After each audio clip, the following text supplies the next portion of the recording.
Brad stopped dancing just in time today. I know. And it's a good day because I'm wearing my goldfish hat.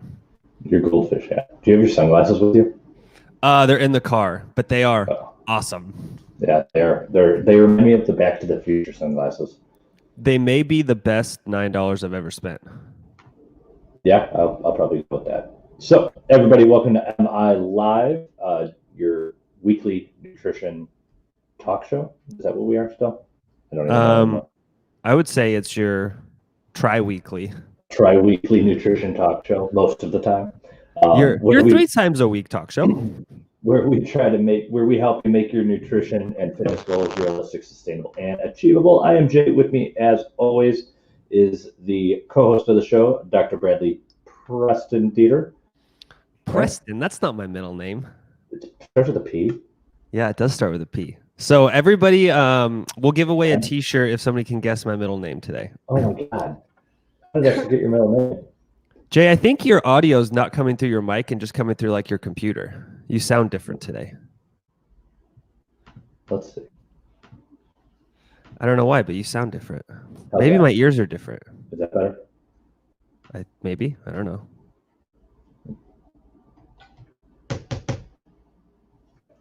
Is this louder? Yes, I think it's coming through your laptop. What a day. What a day this has been. It is quite the day. I'm not on my. Well, we shall carry on anyway. Can you hear me at least? Yeah, I can hear you. You just sounded different, so I figured it was not coming through your mic.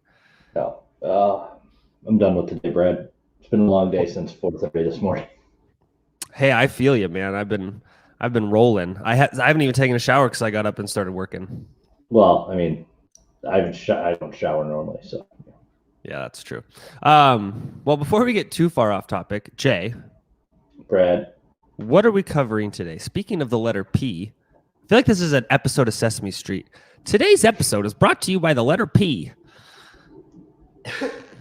We're talking about... P? Oh, protein.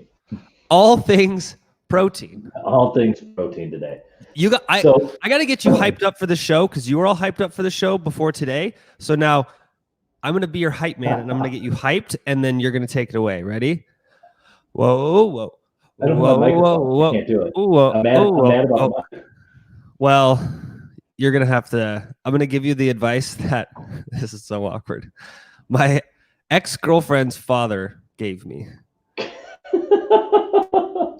Suck it up, quit whining. No. I don't have to. All right. So I wanted to do a show about, we're going to do a 3-part series. Today's protein, tomorrow's going to be carbohydrates, and then we'll do fats. Friday is going to be carbs, and then Monday we'll do fats. So what I'm going to do is go through and just talk about protein, like explain protein from the beginning to end, explain it as I know it, and then whenever you feel the need to, you jump in and clarify and expand on things. You know what's really awesome about today? It's Wednesday. I may or may not have come prepared with slides from a lecture I gave on this exact topic a couple of years ago.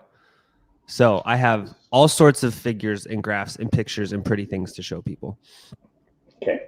So protein, it's in food. You eat it. It makes your muscles grow. That's all I know. That's all you know. I'm kidding. So that's all you probably need to know. So protein is made of, protein is in, not just in animals, it's in plants as well. And it's made of amino acids, some of which are essential, some of which meaning that your body can't synthesize them and we need to get them from food. Some are non-essential, which means our bodies can synthesize them from other sources. And we need a well-balanced diet. Animal protein has complete proteins, which all of the amino acids that we need, versus plants that not all plants do, which is why if you follow a plant-based diet, you need a wide variety of protein sources to build complete amino acids. All right. Well, that was a 5-minute show. Is there anything to expand? What are the essential amino acids? So yeah, I mean, there's obviously with any topic you can go as deep as you want. So the amino acids are, so imagine proteins can be anything from like 2 amino acids put together to hundreds of amino acids put together, right? So for example, you have a protein, a dipeptide, which is 2 peptides in your muscle tissue. That's incredibly important for maintaining cellular pH, etc. And that's called carnosine, and that's a protein, right? It's 2 peptide, or it's 2 amino acids put together. And then you have other ones that are much bigger, right? Insulin is actually a protein-based hormone.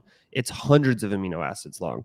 You have proteins that are even bigger with thousands or tens of thousands of amino acids long. So proteins just describe a series of molecules that are amino acids that are put together in any number, any length, right? 1, 2, 3, 57, 5 billion, 497 trillion, something like that, right?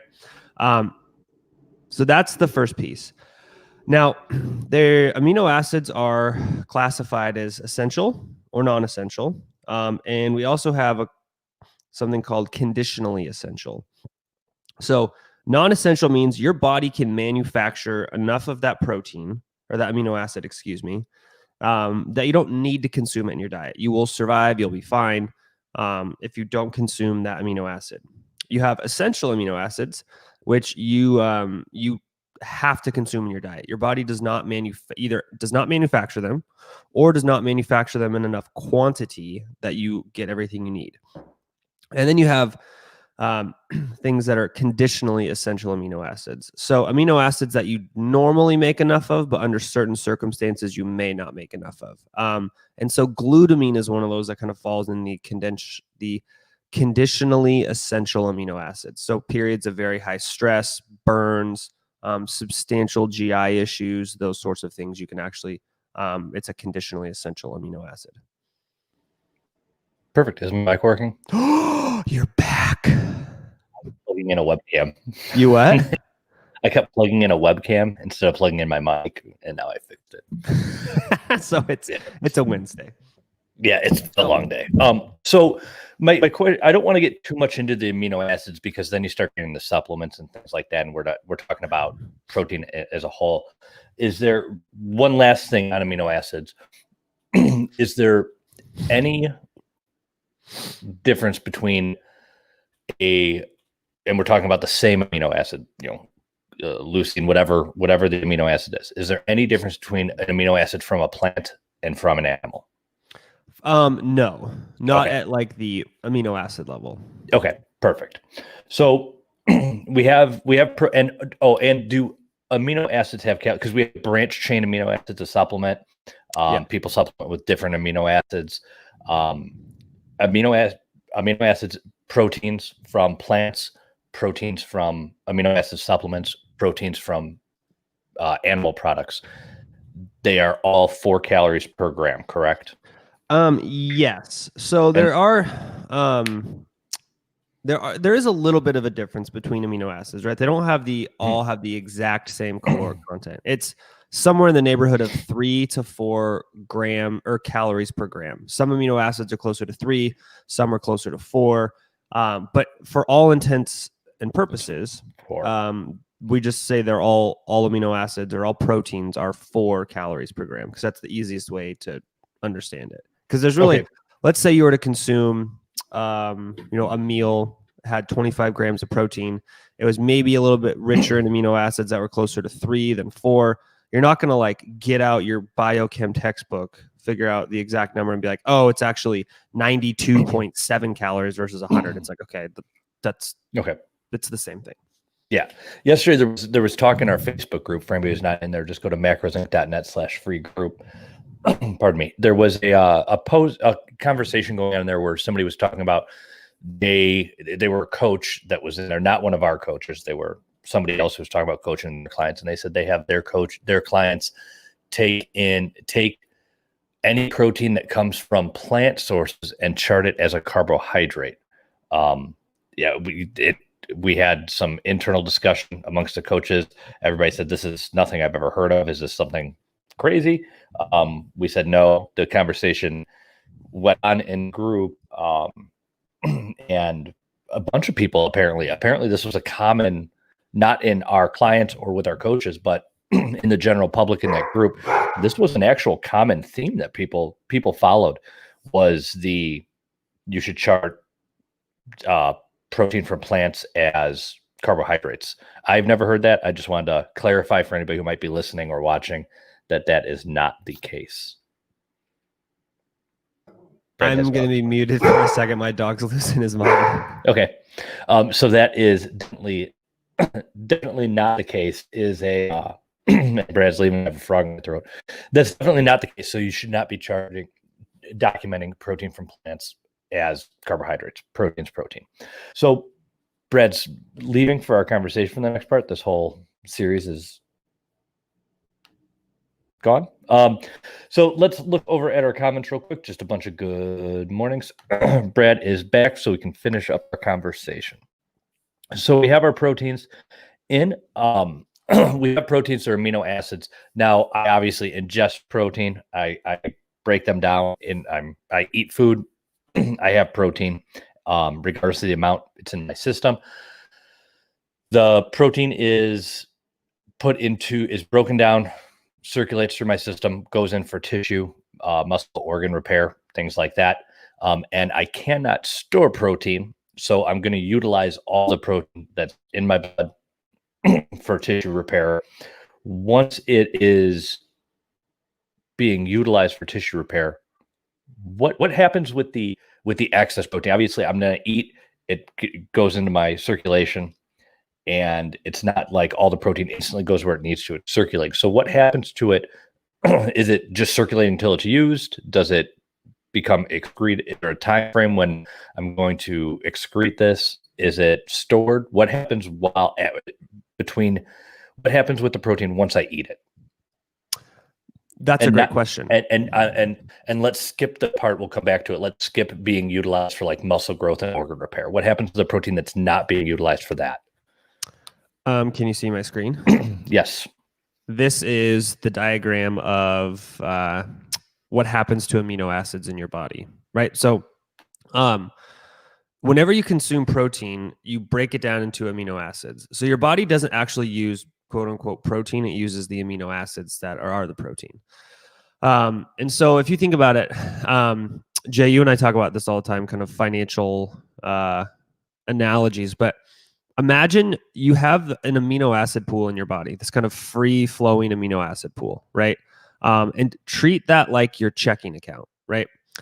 Every day you have, well, maybe not every day, but every month you have money coming in and you have money going out. The money coming in can come from different sources, right? It can come from like your full-time job. It can come from some real estate investments. It can come from stock dividends. It can come from all sorts of areas, right? So you can have multiple ways that income comes in. You also have multiple ways income goes out, right? You have mortgage payments, bills, investments, retirement, discretionary spending, etc. So your amino acid pool in your body is very much like your checking account. So every day you have amino acids that are added to that free amino acid pool, and that comes from the protein you consume, so your dietary protein. So let's just say on average, the average American gets around 100 grams a day. 100 grams of the amino acid, or 100 grams is added a day from your diet to the amino acid pool. Your body protein gets broken down and turned over every single day as well. So that's muscle tissue, that's bone tissue, that's organs. There's protein in everything in your body, not just muscle tissue. And about 400 grams a day. Go ahead. So the body protein is essentially stored protein, correct? Yes. Yep. Okay. So 400 grams a day adds to the amino acid pool. And then you get synthesized non-essential amino acids. So these are things that you can make yourself. And so you kind of always have about 100 grams of amino acids freely available at your body to use. Now, your body kind of balances the checkbook, right? So of the 400 grams of body protein that goes in per day, 400 grams goes out of that amino acid pool back into body protein, right? It gets recycled, goes to different areas, etc. There's Then you get small portions of that are used to actually create molecules that are important, like neurotransmitters. DNA requires some amino based molecules. And then you also have some oxidation, right? You have some of it's, used for energy, some of it's converted to glucose, and some of it's converted to like ketones and fatty acids. But that's kind of the breakdown of what that looks like. Okay. So it's not all, so it's used for various things, but it's used for a lot of different things. We have a couple main inputs, a lot of different variable outputs. You have your income source from one or two places, and then you spend your money all over the place. What is there and the only storage unit we have is that approximately 400 grams of protein that's going to be stored in muscle and tissue for repair, and it will break down, put that back into circulation when low on other protein to rebuild tissue that needs it first. Yeah, so you store it in muscle tissue. You store it in other organs, like your liver will store some, so it can process proteins into other things as well. But yes, it's primarily stored just in your body tissue. Now, if I have an overabundance of protein, let's say I have 600. I have my 100 grams of free in my amino acid pool because I ate an hour ago. And I already had some broken for body protein. And then I have a protein shake that's 60 grams of protein. Now I have an overabundance of protein in my system. What happens to that excess protein? So it will either be utilized for any of these processes. Okay. It'll go towards stored body protein. It will be utilized and metabolized, and you'll give off some CO2. Some of it will be converted to glucose or glycogen. It'll be just processed. It'll be deaminated and turned into something else, and you'll pee out some of the urea, or it'll be converted to one of these other ones. So on here, converting it to glucose, is that a very efficient process? Is that common? It's very inefficient. Okay. And I can look up the exact efficiency if you give me 1 second. I can actually pull up the table. What's the process called? Gluconeogenesis. So you require amino acids, glycerol, and pyruvate to have that occur. So the conversion of that's not in here actually of protein to glucose. I actually don't have the number. I thought I did, but it's very, very inefficient. It's not a great. Yeah, I think I have it right here.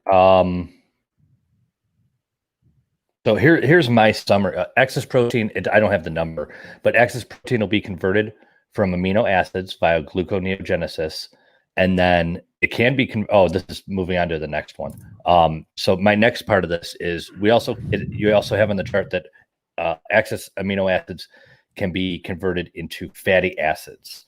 So that means we could store protein as fat, but my understanding is that's through DNL, right?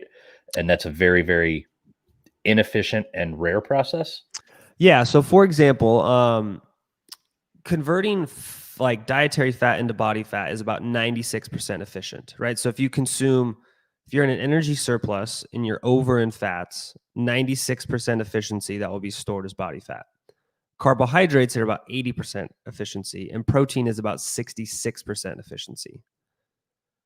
So it's very inefficient. Yeah, and everything I remember maybe 5 years ago, there was this huge debate where if it's a lot of debate and different people kind of took different sides, and then it kind of died off without, at least I never really had a clear understanding of it, a clear answer to it, that worrying about protein converting into fat is so rare because you have to be in a caloric surplus, have full glycogen stores, and then you would have DNL to turn excess protein into fat. And since it's so rare, you would most likely have an increase in amino acid oxidation, which would cause the body to use fewer carbohydrates and fats, and that would cause excess carbohydrates to be stored and fat to remain to be stored. Yeah, that's the more likely scenario for sure. Okay. Perfect. Okay. And then the excess amino acids that we have, they're not being used for muscle building. They're going to be used if you do have excess amino acids or protein. They're going to be oxidized and converted via gluconeogenesis into glucose first before you use your body's carbohydrates. Correct? Not necessarily. Okay. It's very contextual. So it depends on the overall needs of your body, whether you're exercising or not exercising, what your total caloric state is. So it kind of really depends on some of those things. Were you impressed with how smart I was with that whole thing, that I understood that? I'm very You were impressed. very smart. Yeah, it's in my notes from 2015. That's many moons ago. What was Yeah, I I know. doing in 2015? That's only 5 years ago, but that feels like lifetimes Feels ago. like a way lifetime ago. God, this has been a long decade. So what's your next slide up here?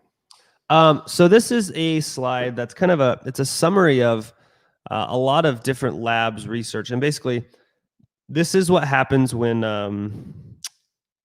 so let's just say you consume 20 grams of whey protein, right? This is kind of a breakdown of where all that protein goes and how much actually ends up in your muscle tissue. So like, let's say you consume 20 grams of a protein shake, right? About 50% of that, so 10 of the 20 grams is actually extracted by your gut tissue in your liver, and it's used for whatever processes it needs to, right? Your gut actually is a very protein intensive organ system. So it takes a lot of amino acids, specifically glutamine is one of the high ones. And we'll use that for a lot of what it needs. So about half of it is already gone before it even enters into your bloodstream. The other 40% is actually like instantly catabolized. And by instantly, I mean relatively quickly. So use that for ATP production, ureagenesis. So you actually strip off the nitrogen aspects of the amino acid, you make urea, and you produce neurotransmitters from amino acids. And then only about 10% of that actually ends up in what we call de novo protein synthesis. So when you drink your 20-gram protein shake, only about 2 grams ends up in your muscle tissue. That's it. So I only get 2 grams out of my if I buy my ready to drink, my $5 RTD drink, that's 40 grams of protein. I'm only getting about 4 grams of that into my muscle. Yes. How do we increase that so I get more? You drink more and you lift more. Now, is there a limit to that? If I Yes. have 100 grams of protein, will I get 10 in? Let me show you my sweet graph on that too. Bang, bang, bang, bang, bang, bang, bang, bang, bang, bang. If anybody is not listen to the podcast, Brad's speed clicking abilities through a slideshow are phenomenal. They are. And he sings while he does it. Here we go. This is the graph. This looks like, for anybody on the podcast, this looks like a rocket taking off at an angle and just kind of slowly marching. So the slides before this kind of walk through this, but basically we do know that as you increase your protein intake, your muscle protein synthesis increases. But there's very much a law of diminishing returns. So if you consume 10, your 20 grams compared to 10 grams is about, I don't know, twice as effective for muscle proteins. It's not quite, but it's like, we'll just say that's the easiest one. And then as you go from 20 to 40, it's only about maybe 50% more effective. And then when you go from 40 to 60, it's maybe 10% more effective. And if you go from 60 to 80, it's maybe 5%. And if you go from 80 to 100, it's maybe 2%. So you have this law of diminishing returns where right at about 40 grams is where you kind of maximize the ROI in terms of protein to muscle protein synthesis. Anything above that you're just getting very minimal return. Yeah, you're not wasting the protein. It's still going to your muscle, just not as efficiently. Yeah. So like, let's say, you're probably down in the neighborhood of 3 to 4% of the total protein ends up instead of whatever, right? So this myth of you can't use more than 40 grams of protein in a meal it probably originates from this. It's you can't you don't the 40 grams of protein is where you're the most efficient with your protein. You'll still utilize it beyond, but past 40, it's not as efficient. Yeah, it just becomes like I can get calories from elsewhere that are better for glycogen replenishment. Yeah, agreed. So understood. Perfect. Do you have anything else on this that you wanted to cover, or can we move on to the next section of protein? Let's move on. All right, if anybody has any questions on anything Brad went over, anything, just ask. So I've digested my protein. It's broken up, and now it's going into let's focus on the fitness aspect, the muscle protein synthesis. So on building muscle. So it comes in, muscle hits my what triggers my muscles to that's leucine is the amino acid that triggers my muscles to say, hey, it's time to start growing and repairing, correct? Yeah, it's the primary one. Yep. Okay. And the dosage of leucine that we want to get that is approximately 2.5 grams. The optimal. Yeah, it's like 2.5 to 5, somewhere in that neighborhood. Okay.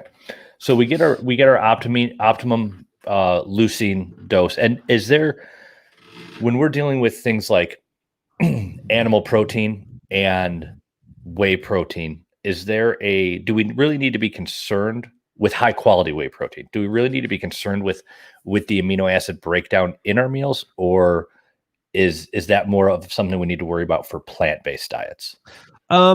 It's more about plant-based diets. Okay.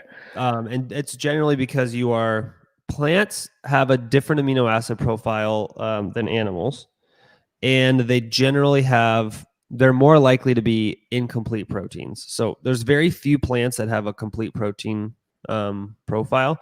And even then, they're complete because they have some of all the amino acids, but generally not a sufficient amount of each.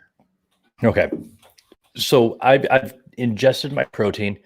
It triggers muscle protein synthesis. What actually happens? Obviously, little grams of protein are not just sticking to my muscle, making them grow. Am I breaking down muscle at the same time and using that to rebuild? Am I just building muscle? Is that whole gram of protein being used to build muscle, just certain amino acids? What happens? That's a great question. I even have a slide for this one too. And for anybody listening, we did not go over this before we talked about it. Brad just happens to have all of this. It's at this point in my career, I guarantee you I've made a slide about the topic. Yeah, but I like how you have them like on the ready too. That's pretty impressive. Yeah. And I know exactly where they are on the slideshow. That's the best part. So your skeletal muscle specifically is always in a state of like breakdown and turnover, right? The best analogy I have is, have you ever lived in a city where there's not some form of road construction? No, I live in Chicago. Right? Like they're always like building a road and tearing down a road, right? So your muscle tissue is very much in that same state where it's kind of removing old proteins that maybe have degraded a little bit and replacing it with new ones. And the way it does that is it actually uses amino acids to build more tissue. So think about it like your muscle is like a brick wall, and amino acids are individual bricks. That's a fairly decent way to think about it. And so throughout the day, that brick wall of your muscle, bricks are being pulled out and bricks are being added on. Now, when you consume amino acids, your rate of removing bricks to adding bricks is lower. So you are actually adding more bricks than you're removing. And so you have some amino acids that are like pulled into your muscle tissue, and those amino acids are actually added into your muscle tissue. And there's other amino acids that kind of act as the light switch to like turn on the signal. It's like, okay, it's time to go. Let's build some muscle tissue. And so that's kind of what that looks like. Okay. What causes? Oh no! Yeah, I like the slide. Go to. Oh. Well, that was going to be the next slide. I was getting interested. Breakdown. Yeah. We have hormonal factors, right? So we have hormonal factors that cause muscle protein synthesis. So you have things like anabolic steroids, like testosterone, that do that. But you also have internal ones, right? So things like insulin like growth factor, some of those things, they'll trigger muscle protein synthesis, or what they actually really do is they just decrease muscle protein breakdown. And then you have other things that can actually increase degradation. So massive inflammatory responses, fasting where you don't have any food present, inactivity, things like that can actually increase protein degradation and decrease muscle protein synthesis. So I wanted to go into that one because so as we age, does a 20-year-old need the same amount of protein or does a 50-year-old need the same amount of protein as a 20-year-old? And is that if there is a difference, is it because of those factors you just talked about? Is it just they're less less stimulated by amino acids to trigger things?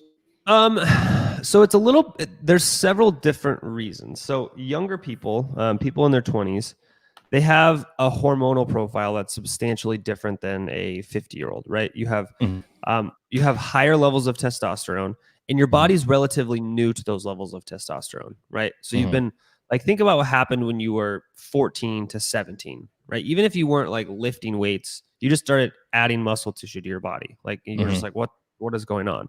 And that's from testosterone, right? New exposure of much higher levels to testosterone.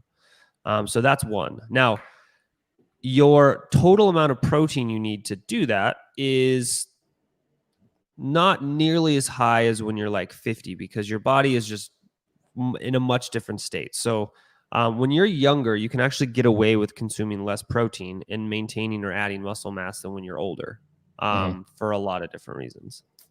So one of them is, just testosterone levels, physical activity levels, general levels of physical activity, kind of the overall health and robustness of the organism that the human body is, all those sorts of things. Perfect. So now, would something let's say we have a male who goes on, they're in their 50s and they go on testosterone replacement therapy.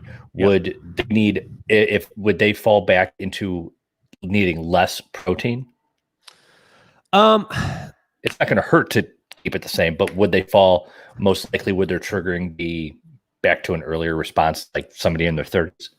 Yes. Yeah. And we do know that like anabolic steroids are enough of a signal to cause changes in muscle tissue. Like you don't have to exercise. Right. 6 pounds in the big study? 6 pounds from just taking the steroids and not lifting? The Boson study that I have right here. Yeah, I believe it was 6 pounds from just taking testosterone. Yeah. So let's those of you who are just listening to the podcast, we're just looking at a graph of changes in fat-free mass and then actual muscle thickness of people who were on placebo or testosterone, and then people who exercised or didn't exercise. So really, if you look at fat-free mass, the change from placebo to testosterone was about 3 kilograms, so about 6 to 7 pounds. So that means without adding exercise or changing your diet, just using steroids, increase your muscle mass or your fat-free mass, which can be bone and some other things, of about 6 pounds, 6 to 7. Yeah. That's pretty wild. Like, if I trained my face off and ate a ton of food, if I gained 6 pounds in a year, that would be pretty remarkable. Yeah. And this was in how many weeks? I can't remember exactly how long it was, to be honest with you. I believe it was over a 12-week period. That sounds about right, but I can't. It was either somewhere between 10 and 16. Yeah, 10 and 16. So I've read the study a lot. I think it's an interesting one. The one question, and it's a little off topic but related, and maybe we talk about it when we do, maybe you don't know when we talk about it when we do fat oxidation, but when we talk about fat, but are there studies on fat oxidation rates for people on TRT or supplementing with, or just testosterone in general versus placebo? Yes, fat oxidation increases significantly, or I believe so. Let me look it up. But I just looked at the Boston study. It is 10 weeks. 10 weeks. Okay, so in 10 weeks, they were able to put on approximately 6.5 pounds of muscle by not doing anything. And these were recreational trained people, correct? Yes. These were, I will read the abstract. We randomly assigned 43 normal men to one of 4 groups. Let's look at the. We're diving way into the weeds here, but yeah, and for anybody who's thinking we're getting a little off, there's a method, there's a reason for this, and that's we're kind of trying to show how much testosterone when you're younger and older makes a difference. And that's not to say if you're a female, you're out of luck. This is just the easiest way to look at it, and we'll dive into the female topic after this. I'm looking this. So, Brad, just real quick on this chart, while you're looking that up, just so I'll talk about it. When they were exercising, how much muscle did the placebo group gain, and how much muscle did the testosterone group gain? Of the people who are lifting? Correct. Let's just make round numbers and say the lifting group added maybe 4 pounds of fat-free mass. Okay. And the testosterone group added somewhere in the neighborhood of about 12. So with lifting and testosterone, 12. And these guys were given a lot. These were not TRT doses. These were super physiological doses that are illegal. 600 milligrams of testosterone. Anthonate. Enanthate. Anthonate, or placebo, yeah. Yeah. So these guys were taking large doses, not what a TRT dose would be. And they just gained 6 pounds without lifting, 4 pounds without testosterone and lifting, or 12 pounds with lifting and testosterone. So taking drugs is going to help you build muscle no matter what, better than if you don't take them. Yes. Now, did you find what you were looking for? Yeah. So fat oxidation is increased from testosterone therapy. Is there a number to that or no? It doesn't matter. It just says basal lipid oxidation beta equals 5.65 milligrams per minute per meter squared, increased, and basal glucose oxidation decreased in response to testosterone therapy, even when corrected for changes in lean body mass. So you're just going to be way more efficient at everything. Yeah, I mean it's just okay. Testosterone is like, let's build muscle and let's burn fat. Let's burn fat. Yeah. No, we're not telling anybody to go on anything without a doctor supervision, but because there are other obvious side effects. But it does demonstrate the point that we need, that we're more efficient with protein when we're younger, when we have more testosterone, and we are less efficient as we age. And that was but you can still make good progress without it. They still put on muscle with just lifting. Correctamundo. And now I want to we put on with just normal levels. They put on four pounds of muscle, or about 2 kilograms. Yep. With a female, obviously we don't have high testosterone levels. How does this work for not only females, but females as they age? So that's a good question. So there's a few pieces there that are important. What's the best way to work through this? So females don't only just produce lower levels of testosterone, they have fewer androgen receptors. So their ability to receive the signal is less than men. So that's a component of it. As women age, their estrogen levels, their progesterone levels, all those sorts of things change. And it generally defaults to a carrying less muscle mass, lower bone density, and higher adiposity. Now, these effects are not like major. It's not like, hey, you hit menopause and you just start adding huge amounts of fat mass and your bones crumble. But there are physiological changes that shift your body to being more prone to fat storage, sarcopenia, and osteopenia. So does estrogen drive muscle building in females? Generally not. Okay. Will having lower estrogen levels be better for building muscle in females? Not necessarily. Okay. So estrogen has very little play in the overall muscle building.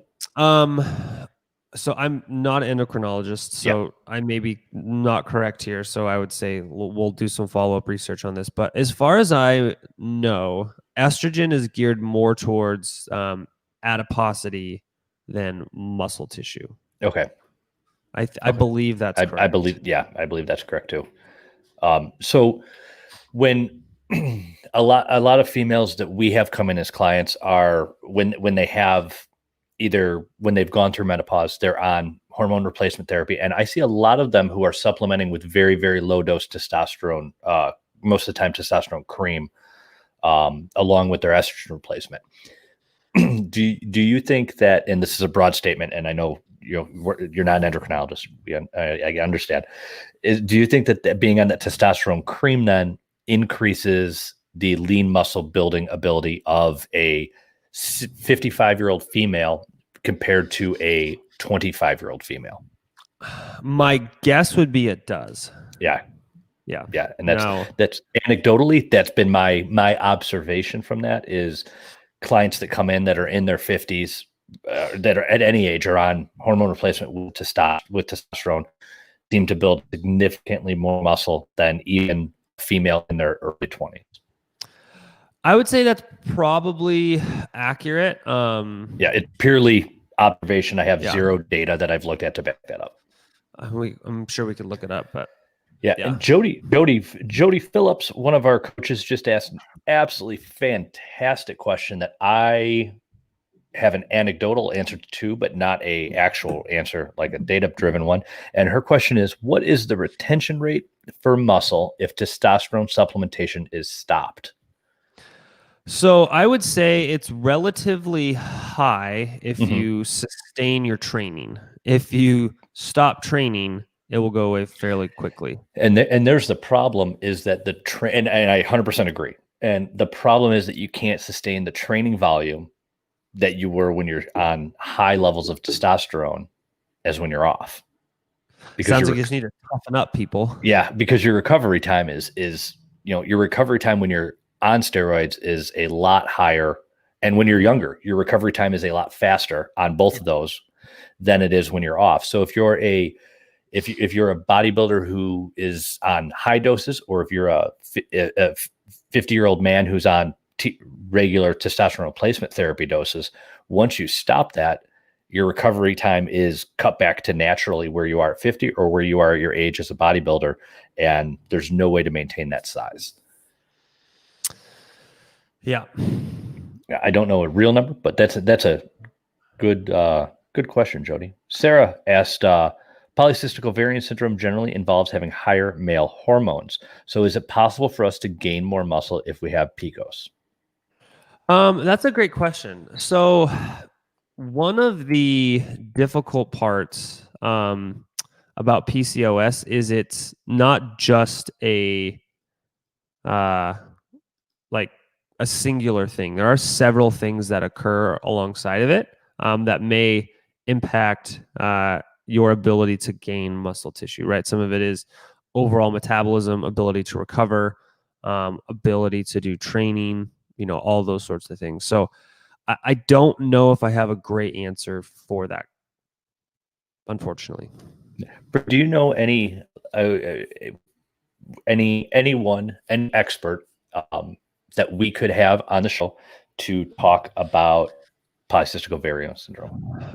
Like real experts or armchair experts? Real experts, like somebody we can have in and we can have a discussion. Let me rack my brain. I'm sure I know somebody. I'm sure we could find somebody. I didn't know if you know anybody offhand. I think we could find an endocrinologist somewhere. Yeah, let me so here is PCO. Here's a study that looked at the basically anthropometrics of women who had PCOS and who are lean. So this should tell us a little bit more of what that relates to in terms of lean mass. So this is very interesting. So we just talked about this a little bit earlier. So generally speaking, men have higher levels of androgen receptors in their upper body, right? This is why men have bigger upper bodies than women do. So if you look at the body size, fat distribution, and body composition variables in lean PCOS patients and lean controls, PCOS lean women are generally there's kind of two things. One is the fat mass distribution and the lean mass distribution, and relatively the same across all categories except for a few things. One, lean women who have PCOS have a higher level of upper body fat mass, and a slightly lower upper body lean mass, which is the opposite of what you would think if they're really generating male characteristics. So that's very counterintuitive. So I would say I don't know if there's a clean answer to your question based on that data. Well, okay. Yeah, let's see if we can find a somebody who we can reach out to, somebody who maybe is an expert in that field. I don't think it would be very difficult to find somebody to get to come on and talk. No, I don't think so. Why don't I mean, maybe if you lead with I'm Brad Dieter, they might run. But if we say, hey, come chill with Jay for an hour, they'll be all over it. While we're looking that up, Teresa had a question from YouTube, and she said, since you are talking about protein, can you touch on collagen? Does your body use collagen like other proteins? Should it be counted in my macros like any other protein? Yeah, so this is a very good question. This is one of those topics that I would say I've had my mind changed quite a bit on, and it's mostly through discussions with several colleagues of mine. So, collagen protein, like when you consume it, is primarily made up of glycine and proline. Now, generally speaking, in the modern world, we do not get a lot of glycine in our diet. Like if you think about what are your primary protein sources, for most of us, it's probably things like chicken breasts, protein shakes, yogurt, maybe a steak here or there. But very few of us are like eating chicken thighs and eating the skin and like chewing on the ends of the bones regularly, right? Or we're not drinking a lot of like bone broth and things like that, which especially in a health conscious community. Yeah, right. Like most of us are like, oh, I'm going to eat lean chicken. It's like, okay, that's great, but you're missing a lot of glycine. And so glycine as a amino acid appears to be metabolized differently than other amino acids, in the sense that when you consume glycine, it primarily goes to these structural connective tissue things.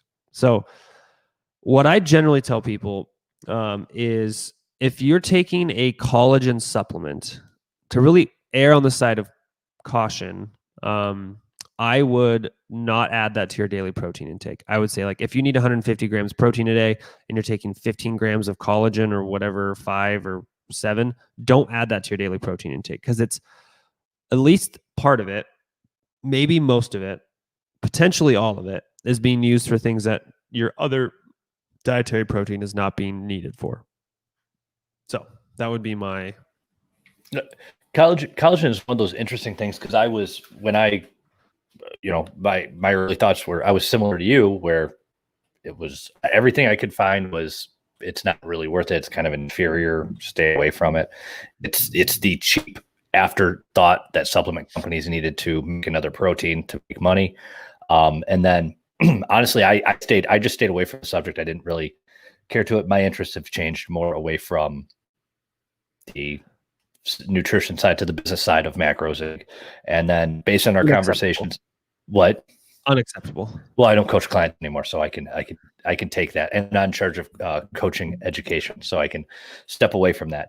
But based on our conversations here, based on one of our conversations on collagen here, maybe a month or two ago, I actually, you changed your view on it.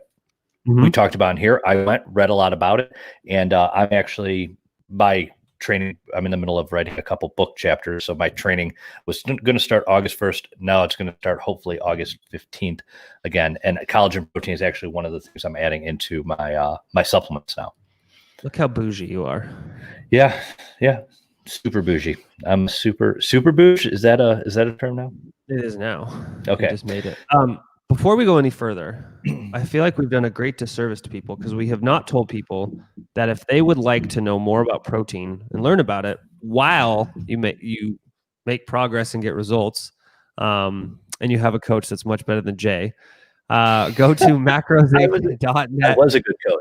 /services and sign up for coaching. You get a 2-week free trial if you sign up for nutrition coaching, or if you're feeling very bad and bougie, you can sign up directly for the complete coaching, and you can get your training and your nutrition covered from jump and make it rain on day one. Did you just make a bad and bougie? No, I 100% did. Notice how I just like slid that in with just, and it was totally normal. I bet you I could do that whole entire song. I think Hannah Clausen and I could do that whole entire song too. I think we have. Raindrops. We were raindrop, drop top. Raindrop, drop top, smoking on the cookie in the hot box. See, I could do the whole thing, dude. You know what my favorite Migos song is? Have you heard the guys who remade that Dr. Seuss song? There's a bucket in my pocket and a basket in my basket. Yeah, I yes, exactly. I'm horrible at song names and bands, unless like I've listened to them 1,000 times, but I know exactly what you're talking about. And the one I'm really scared of is the bug under the rug. That's probably my favorite YouTube clip of the last 2 or 3 years. I think we're done with the protein conversation. Is there anything else you wanted to add in on protein? There's so much we haven't covered. Oh, what else do you want to cover? Like, how often should you consume protein? How many grams is optimal at a time? Stop talking about rap and let's try to get on topic here, Dr. Dieter. So we have about 9 minutes left. So let's jump into protein overall. Before we get into the small part, let's start with the macro picture. See what I did there? You're so funny. I'm on it today. I started out in a really pissy mood. Now I'm in a really good mood. Oh no, I just broke my laptop charger. Well, that's not. Why'd you do that? I don't know, but this piece of plastic just fell off. And you don't need that. Yeah, but like there's a piece of metal exposed now. Oh, you don't need that. It's fine. Yeah, until I get shocked. Oh, I put it back. It's really hope it doesn't start fire. Anyway, how much protein on a daily basis is optimal, and is there harm in the average healthy person having too much? Is it, and I guess a third question, is it better to have too much or too little protein? This chart right here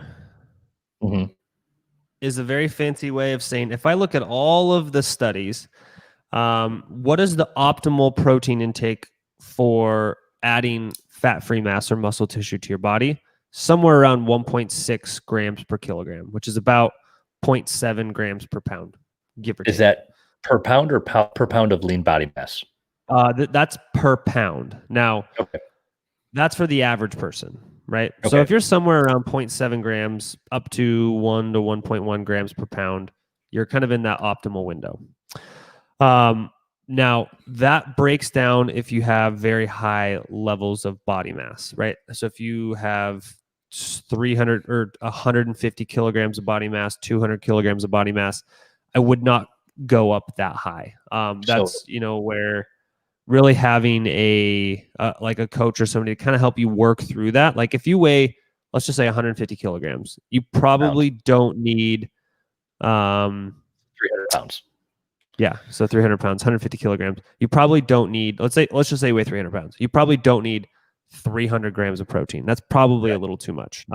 Then is where we kind of say, okay, if your BMI was maybe closer to normal to overweight, given your percentage of body fat, what would your body weight be? And let's go there. Like, what would be your target lean mass number? Let's base it off of that. So that's generally what we do. Can you consume too much? So for the average healthy person, having a higher protein intake, let's just say it's 1.5 grams per pound of body weight, probably not very many side effects or like worries you need to have. Okay. And because they've studied high protein intakes up to what, 5? I think Jose Antonio did up to 5. 3.3 grams per kilogram. Is that what he was? Okay. Yeah. So, and they took that for a year, correct? Yes. Yeah. So 3.3 grams per kilogram. How many grams per pound is that, Brad? That's like 1.5, something like that. So 1.5 grams per pound of body weight for over a year. And did they have any issues? As far as we know, there was no adverse health effects on their blood panel. So there was really no kidney issues, no major liver issues, no major lipid issues, glucose issues, things like that. Now, these were relatively healthy people, so they had no other contraindications or comorbidities. They were also young, so they were somewhere between 18 and probably 25. So, I mean, I tell people you can probably get away with a high level of protein, but like you don't need to have, most people don't need really above about a gram per pound. Okay. That's all I got on that one. Okay. Then throughout the day, so we're taking in about a gram per pound throughout a day, during a day, and then throughout that day, how do we need to space protein out? Is it important to space it out? Can I have all my protein in one meal? Is it best to sip on and drink protein throughout the entire day over a 24-hour period? Gosh, well, I'm so glad you asked that question because I have a slide for that one too. So this was a study that was done where they actually basically asked that question. They said, okay, now this was a little bit lower on the protein intake. This was right around, I think it was like roughly 80 grams a day. So they gave these people basically 2 chunks of protein at like twice a day. They broke it into about 4 even feedings a day. Basically at every meal with like an extra snack essentially. Or they had them take like 10 grams every like 90 minutes all day. And the long story short is that kind of this intermediate, so like evenly spaced out in about 4 meals throughout the day is better for muscle protein synthesis than taking it in like 2 huge boluses or continual small feeding throughout the day. Okay. So perfect. That's what we know. Glad I didn't say anything stupid or burp. I thought I had my mic muted. I did not. Yeah, good thing you didn't like swear at somebody. Like you. Like me. Well, thank you for all that, Brad. You're very smart. I don't know if anybody's ever told you that. I know a thing or two. Mostly just because I have a misspent youth is what I tell people. All right. Well, are we done?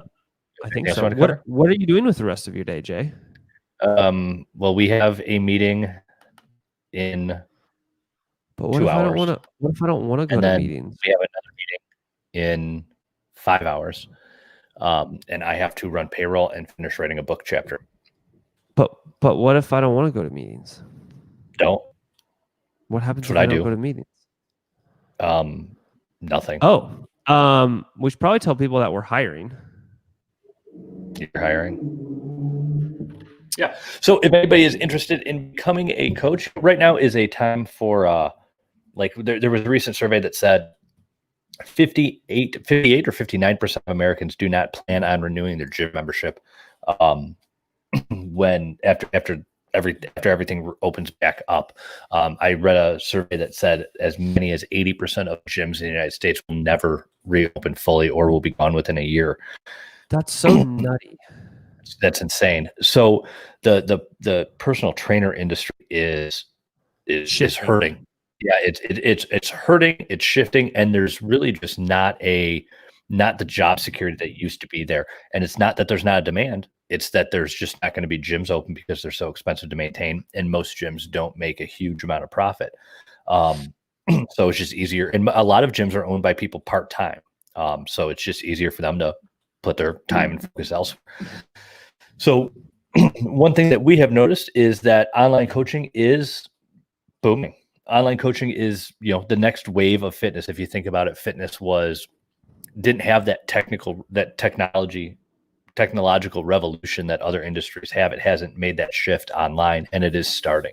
So Macros Inc. is hiring fitness professionals. So if you are a personal trainer or a nutritionist who wants more security for the future, wants to be able to work from home, wants the flexibility of working, for the most part around your own schedule, we are hiring coaches, and you can go to macrosinc.net /job board or macrosinc.net /become-a-coach and apply. We have, we pay competitively.